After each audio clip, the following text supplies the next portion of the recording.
I am now going to show you the ways you can read and interpret a data set of DESSA long-form scores. I have in front of me a full set from a particular after-school program that runs twice a week at 3 different schools.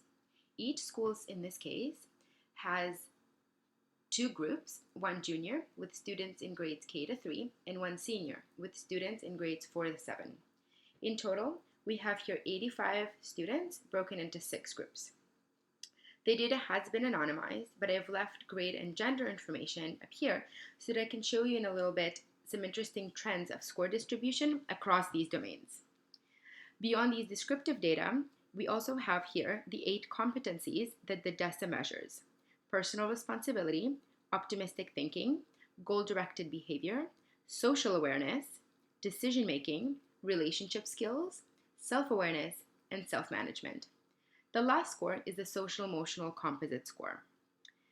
The actual scores you see below are T-scores, whereby anything above 60 indicates a strength and is highlighted in gray.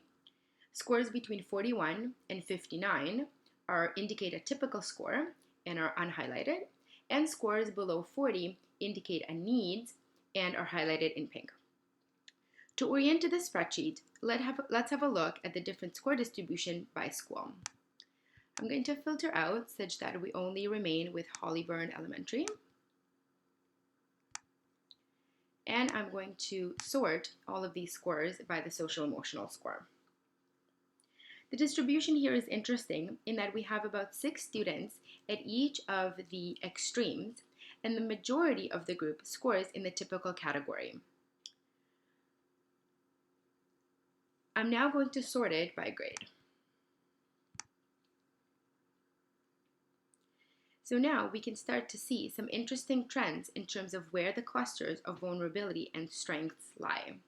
So we can see that the majority of the needs fall within grades 3 to 5, which is developmentally not surprising, and the strengths lie in the grades 5 and up.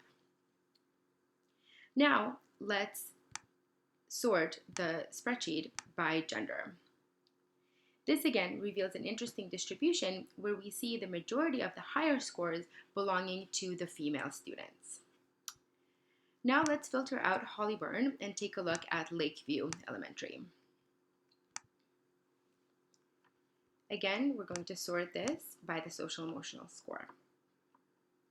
We can see here that there are almost no students in either strengths or needs categories. Here, an interesting pattern emerges among the different social emotional competencies. We can clearly see that whereas the majority of students scored in the typical category for the self-management competency, in the optimistic thinking category has a significant number of students who are in need. This kind of data analysis allows service providers to consider and customize activities based on the needs of the group.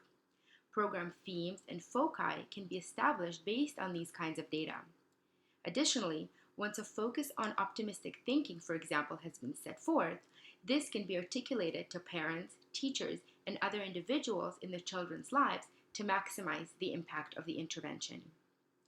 One valuable question to ask is whether it is the intent of the program to support students from needs, moving them from needs to typical, or whether we want to raise students from typical to strength.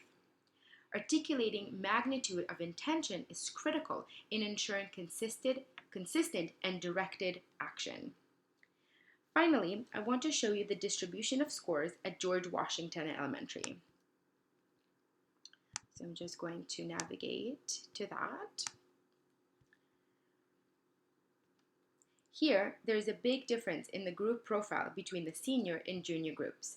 So if we sort this by the group, and we can focus on the junior groups, you can see that in the junior group, nearly all of the students are in the needs category, whereas the senior group has more students in the typical category. This kind of information can be very useful for the purpose of student targeting and selection and choice of activities. At this stage, our staff are conducting the first post-test measure, which is done by a short DESSA form providing only a social emotional composite score. By having numerous data collection points over the course of the year, we will hope to be able to see both individual and group progress in the domain of social emotional skill acquisition. In sum, the DESSA assessment is a very powerful tool, both to provide group needs assessment as well as tracking social emotional progress over time.